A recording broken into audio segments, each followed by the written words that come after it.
Bismillahirrahmanirrahim. Today my topic is electric flux through the closed surface belong to the second year physics और मेरा नाम नवीद अख्तर है। आज जो हम आपको पढ़ेंगे electric flux through the close surface के बारे में अब हम आपको पढ़ेंगे। फर्स्ट ऑफ ऑल मैंने आपको इलेक्ट्रिक फ्लक्स के बारे में मैंने आपको बताया था, लेकिन आज इलेक्ट्रिक फ्लक्स के बारे में थोड़ी रोशनी डालेंगे कि इलेक्ट्रिक फील्ड लाइंस जब किसी एरिया में से पास हो जाए, ये एरिया है, तो इस एरिया में से जब किसी इलेक्ट्रिक फील्ड लाइन पास हो जाए इसको हम कहते हैं इलेक्ट्रिक फ्लक्स। तो इलेक्ट्रिक फ्लक्स का फार्मूला हमने निकाला था कि phi is equal to E dot A, ये फार्मूला है। और जब डॉट को हम ख़त्म करेंगे तो हम cos थीटा लगाएंगे, ई डॉट ए डॉट को मैंने ख़त्म किया और हमने cos थीटा लगाया। ये फार्मूला जो होता है ये इलेक्ट्रिक फ्लक्स का फार्मूला है और ये फार्मूला फ्लैट सरफेस के लिए इस्तेमाल होता है। फ्लैट सरफेस आज का जो हमारा टॉपिक है वो क्लोज सरफेस है। क्लोज सरफेस के लिए आज हम इलेक्ट्रिक फ्लक्स मालूम करते हैं। ये इलेक्ट्रिक फ्लक्स फ्लैट सरफेस के लिए इस्तेमाल होता है और ये फार्मूला हमने निकाला था। आज जो हम पढ़ेंगे वो क्लोज सरफेस के लिए हम what is the close surface. Close surface ये होता है कि अगर आपने फर्ज करे पॉइंट ए से आप यहाँ पॉइंट बी की तरफ आप चले गए, पॉइंट बी की तरफ, और पॉइंट बी से फिर चले गए पॉइंट सी की तरफ चले गए, और पॉइंट सी से आप फिर चले गए पॉइंट डी की तरफ, और दोबारा आप जिससे आपने स्टार्ट किया था उसी जगह आप दोबारा पहुंच गए, इसको हम कहते हैं क्लोज सरफेस।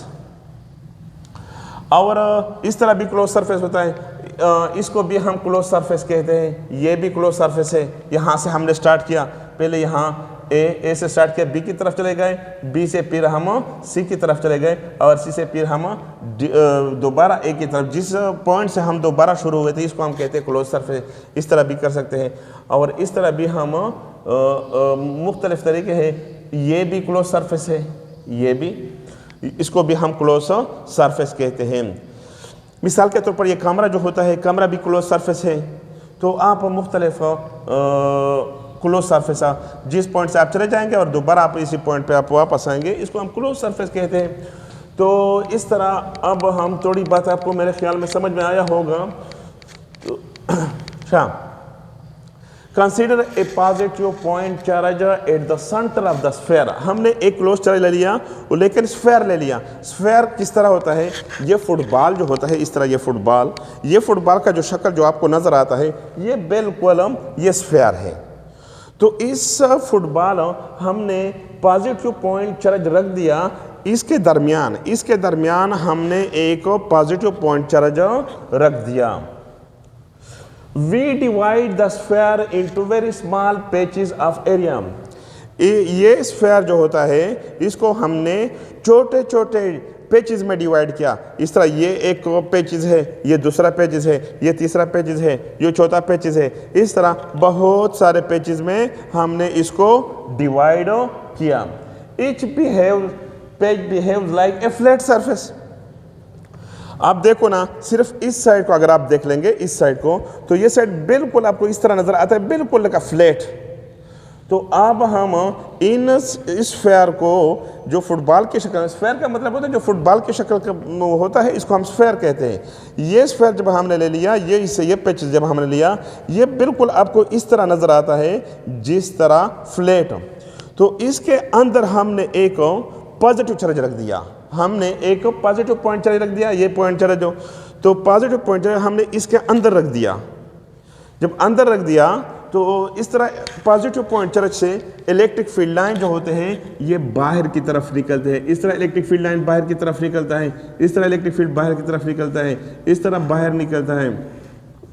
तो इलेक्ट्रिक फील्ड लाइन जो होता है ये पॉजिटिव चार्ज से क्या होते हैं, बाहर की तरफ होते हैं, और नेगेटिव चार्ज से क्या होते हैं, इनसाइड की तरफ होते हैं।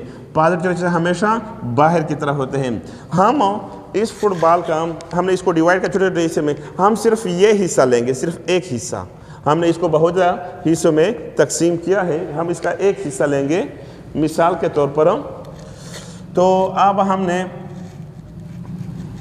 मैं थोड़ा सा दोबारा आपको बनाऊंगा, दोबारा फ़र्ज़ करें कि हमने ये एक हिस्सा लिया, ये एक हिस्सा हमने लिया, ये एक हिस्सा, ये एक हिस्सा लिया, इसका इलेक्ट्रिक फील्ड लाइन जो होता है ये बाहर की तरफ होता है और इसका जो एरिया होता है सरफेस एरिया वो भी बाहर की तरफ होता है। ये इलेक्ट्रिक फील्ड लाइंस होता है और ये हमारे पास एरिया, इसको हमने छोटे छोटे हिस्से में तकसीम किया है और ये एरिया है डेल्टा A1, इसका डायरेक्शन और इलेक्ट्रिक फील्ड लाइंस का डायरेक्शन दोनों जो है दोनों सेम है। तो इस तरह हम लिख सकते हैं ये अब देखो ना, इसका डायरेक्शन उस साइड पे है, दरमियान में हमने एक चार्ज रखा हुआ है तो इसका डायरेक्शन भी किधर होगा, वो भी बाहर की तरफ होगा, दोनों का डायरेक्शन सेम है। जब दोनों का डायरेक्शन सेम होगा तो इस दौरान इलेक्ट्रिक फ्लक्स पैदा होता है और इस तरह हम लिख सकते हैं कि ये हमारे पास इलेक्ट्रिक फील्ड लाइन E1 है।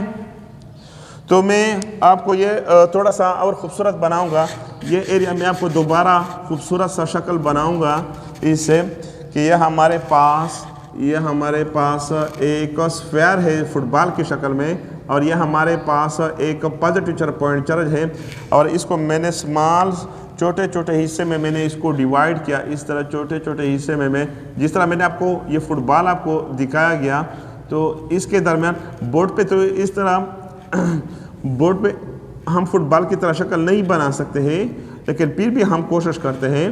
तो इस तरह ये छोटे छोटे हिस्से हैं, इस छोटे छोटे हिस्से के में हमने इसको इस तरह डिवाइड किया, छोटे छोटे patches, we divide the small patches into very small patches.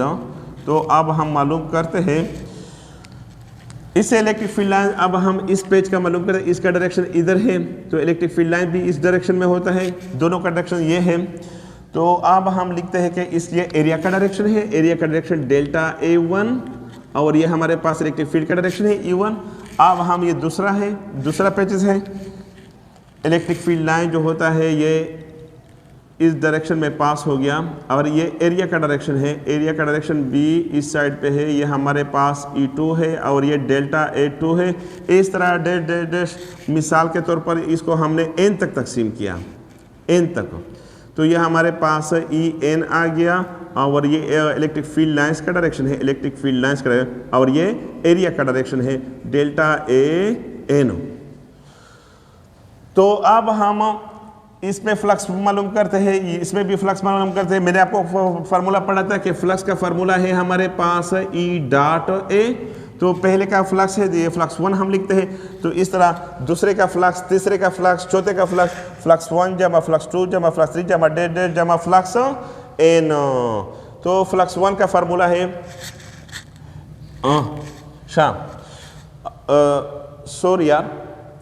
that the total electric flux through a closed surface is given by total electric flux जो है, अब हम इस स्फीयर में से क्या मालूम करते हैं, टोटल इलेक्ट्रिक फ्लक्स मालूम करते हैं। टोटल इलेक्ट्रिक फ्लक्स मालूम करते हैं फ्लक्स 1 जमा फ्लक्स 2 जमा फ्लक्स 3 जमा फ्लक्स जमा फ्लक्स N। तो पहले का फ्लक्स हमारे पास बराबर है E1 डॉट डेल्टा A1, ये हमने इधर लिखा है, ये फ्लक्स का फार्मूला है। पहले इस पेजेस का हम फ्लक्स मालूम करते हैं इसलिए 1 लिखते हैं, दूसरे पेजेस का जब हम फ्लक्स मालूम करते हैं तो हम 2 लिखते हैं, तीसरे का जब हम फ्लक्स मालूम करते हैं तो 3 लिखते हैं जमा डेड फ्लक्स N। तो फ्लक्स N जब हम लिखते हैं फ्लक्स N, तो इस तरह फ्लक्स मैंने आपको एक बार एक चीज़ पढ़ा था कि जब डॉट को ख़त्म करेंगे तो डॉट को ख़त्म करने के लिए ये फ्लक्स का फार्मूला है E1 डॉट डेल्टा A1, ये फ्लक्स 1 है, फ्लक्स 2 हमारा E2 dot delta A2, flux 3 का फार्मूला है E3 डॉट डेल्टा A3 जब dead flux N EN dot delta AN। तो डेट को ख़त्म करेंगे, डॉट को मैंने ख़त्म किया, डॉट को ख़त्म करने के लिए E1 delta A1 cos theta plus इसी तरह E2 delta A2 cos theta plus dash plus इस तरह E3 E4 इस तरह भी ये लिख सकते हैं। तो अब हम लिखते हैं EN delta AN cos theta. अब हम ये लिखते हैं कि इलेक्ट्रिक फील्ड लाइंस का डायरेक्शन और एरिया का डायरेक्शन दोनों सेम है। जब दोनों सेम होगा तो आप इस दौरान एंगल आप लगाएंगे 0। आप क्या एंगल लगाएंगे, आप 0 एंगल लगाएंगे। मैंने एंगल के बराबर किया, 0 के बराबर किया। क्यों मैंने 0 के बराबर किया, इसलिए कि ये इलेक्ट्रिक फील्ड लाइंस का डायरेक्शन और एरिया का डायरेक्शन दोनों सेम है। मिसाल के तौर पर जो नीचे आपने पड़ा हुआ है तो नीचे से इलेक्ट्रिक फील्ड लाइन ऊपर के बाहर की तरफ चला गया, और ये एक पेजेस है, इसका डायरेक्शन और इलेक्ट्रिक फील्ड लाइन का डायरेक्शन दोनों सेम है, तो एंगल आप क्या लगाएंगे, 0 लगाएंगे। अब हम एंगल 0 पुट करते हैं, E1 delta A1 cos 0 plus E2 delta A2 cos 0 plus dash plus EN delta AN cos 0। और cos 0 किसके बराबर है, cos 0 की वैल्यू हमारे पास 1 के बराबर है। तो अब हम E1 डेल्टा A1 हमारे पास रह गया plus E2 delta A2 plus dash, इस तरह E3 भी लिख सकते हैं। अगर आप एक बच्चा कहेगा कि आपने E3 भी लिख सकते, E4 भी लिख सकते हैं, E3 delta A3 plus dash plus EN delta AN। अब हम ये पुट करते हैं कि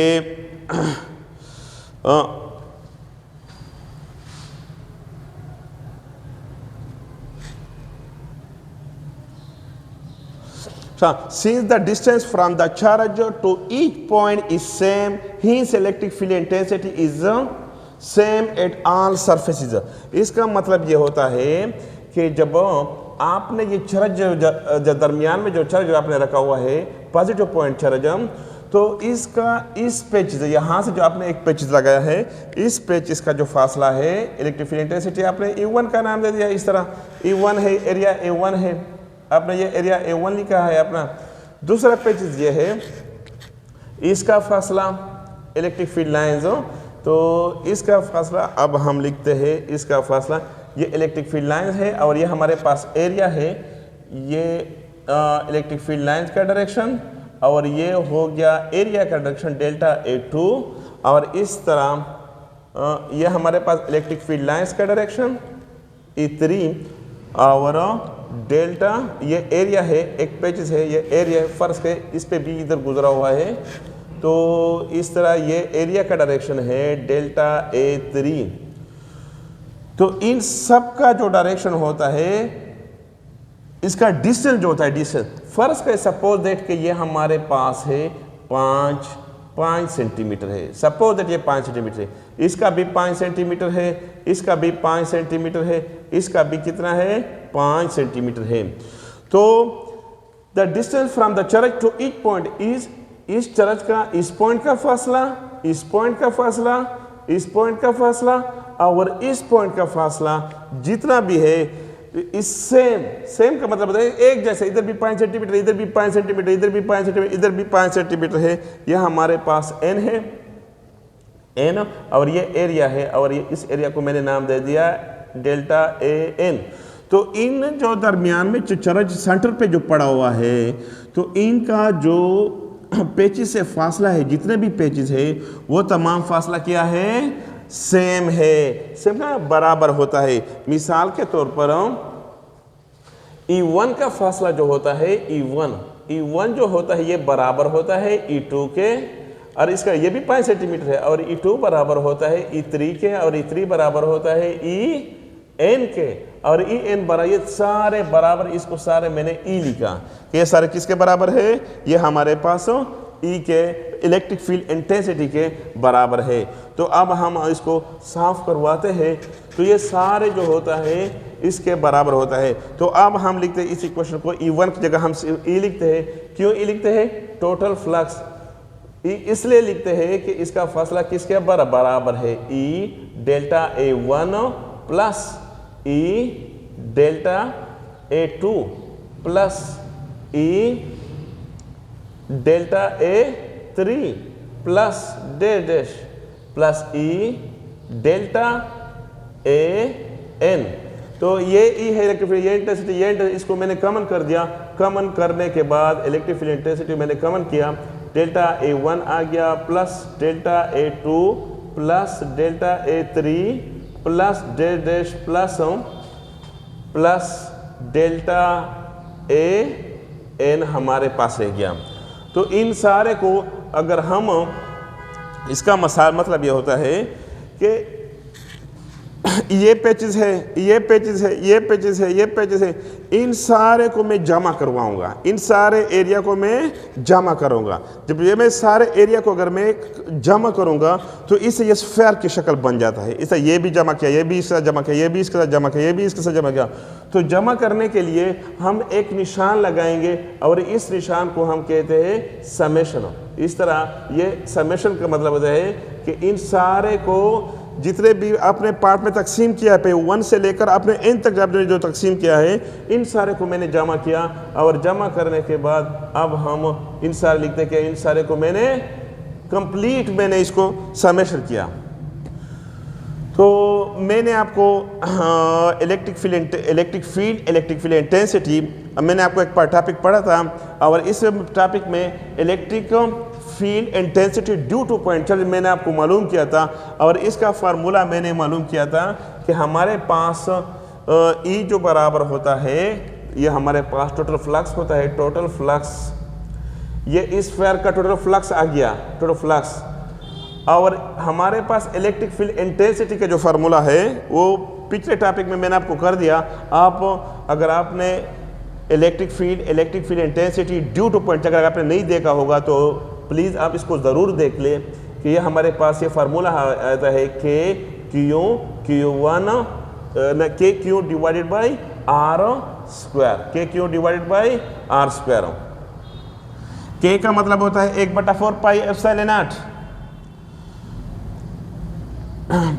क्यू हमारे पास चार्ज पड़ा हुआ है, आर का मतलब होता है डिस्टेंस होता है इलेक्ट्रिक फील्ड इंटेंसिटी। तो डिस्टेंस सबका सेम है, जब डिस्टेंस सेम होगा तो इलेक्ट्रिक फील्ड इंटेंसिटी सबका क्या होगा, सेम होगा।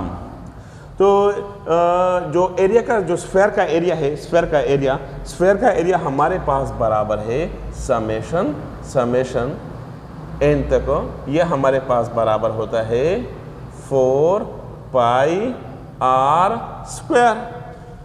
आपने ये भी पढ़ा था कि के की वैल्यू क्या है, के की वैल्यू है आपके पास, के की value 1/4 pi epsilon not. Epsilon not का मतलब होता है कि अगर ये जो चार्ज जो पड़ा हुआ है, जो चार्ज अगर उनके दरमियान वैक्यूम है, परमिटिविटी ऑफ फ्री स्पेस है, तो इसका आप एप्सिलॉन नॉट लगाएंगे।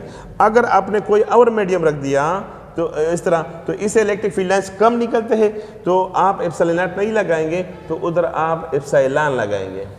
एप्सिलॉन तो उधर आपने कोई चीज़ भी नहीं पड़ा हुआ है, इसके अंदर कोई चीज़ नहीं है। जब कोई चीज़ नहीं होगा तो हम एप्सिलॉन नॉट लगाएंगे।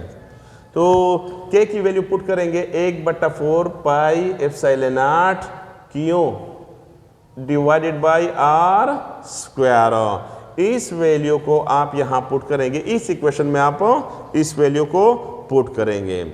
इसको मैंने पुट कर दिया, आप इस इक्वेशन नंबर ए का नाम दे दे, इसको आप इक्वेशन नंबर 2 बी का नाम दे। बी का नाम मैंने दे दिया put B in A. B को मैंने पुट किया, put B in A. B को मैंने ए में पुट किया।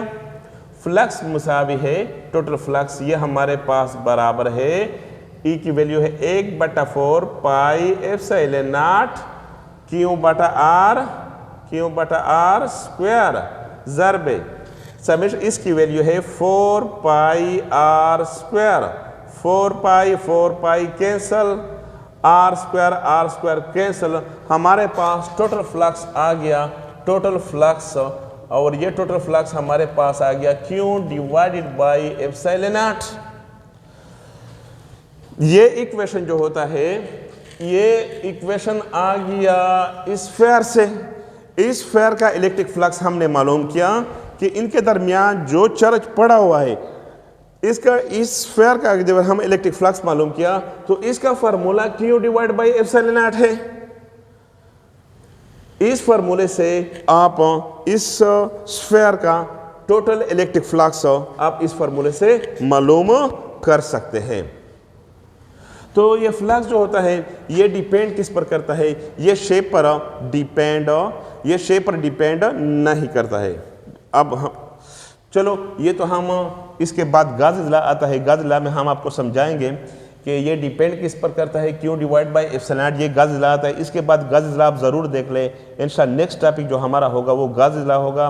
गाज़ी इजलास से पहला ये टॉपिक जो होता है आप ज़रूर देख ले। अगर ये आपने ये नहीं देखा होगा तो गाज़ी इजलास आपको समझ में नहीं आता है। तो अगर आपको वीडियो अच्छी लगी तो आप वीडियो को लाइक करें, सब्सक्राइब करें और बिल का बटन दबाएं।